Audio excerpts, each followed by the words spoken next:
Hello po, water sign. Kumusta kayo guys? Tingnan natin water sign. Gabay kapalaran mo ngayon. Water sign, Cancer, Pisces, and Scorpio. Spirit guide. Gabay kapalaran po ni water sign.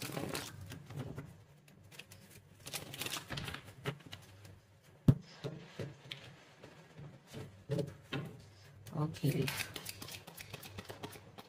Meron po tayong let go. Okay.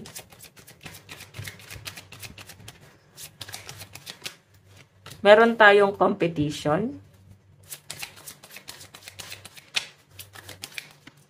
Meron tayong resilience. Meron tayong choices. And transition. Okay.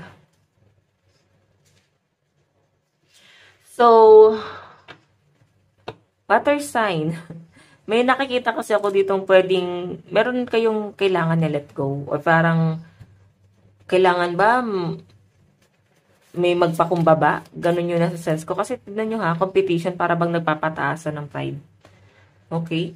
May nakikita ako rito guys na maaaring may mga natatauhan dito kaya parang hindi kayang i-let go. Pwedeng nagkaroon ng problema sa nakaraan.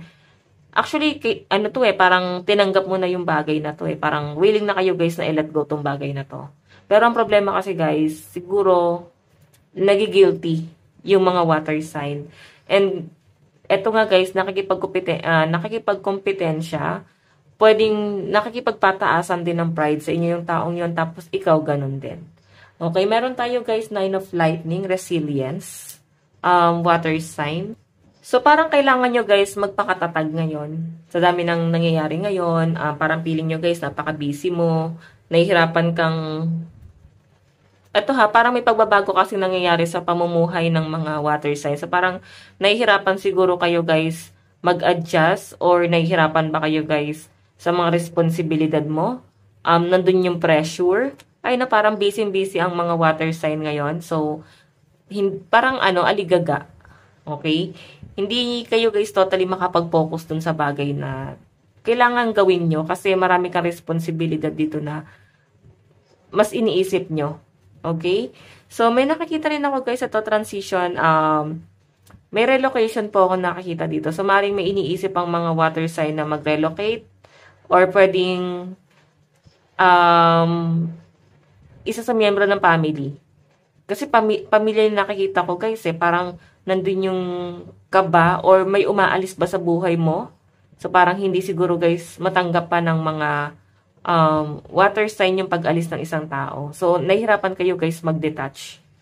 Okay, ano ba to? Namasyal ba kayo? Tapos parang sa probinsya, ganun yung nasa-sense ko. So parang nahihirapan kayo guys na umalis. Parang gusto niyo pa guys magstay doon. Kasi na-attach kayo dun sa lugar na yon. Okay, kung kayo ay may travel. Sige, tignan pa natin guys. Okay, kung ano man yan guys na kailangan nyo ng i-let go. Ito ha, siguro meron, parang nabigla kayo sa emosyon nyo. That kasi to So, kung may ending, may nag-let go sa inyo or ikaw yung nilet go. What I mean, nilet go mo or sila yung nag-let go sa inyo. So, ito kasi guys, new beginning to para sa inyo. So, kung sino man guys yung umalis dito, parang sinasabi na both side magkakaroon ng peace of mind. Diba? Pwedeng ikaw or yung taong nilayo mo sa buhay mo. Kasi parang di guys nagkakaintindihan, no? Tingnan pa natin.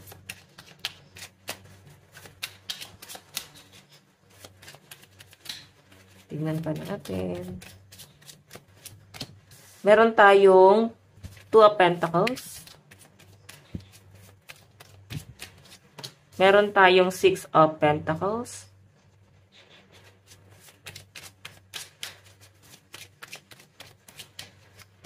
Meron tayong 2 of Wands.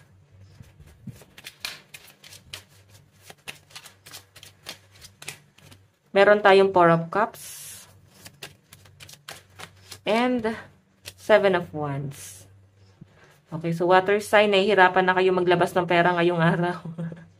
So, nakikita ko na parang kailangan yung i-value yung financial mo rin ngayon. sa pinapakita rin sa akin dito na nahihirapan na kayo guys na mag-provide sa mga responsibility mo.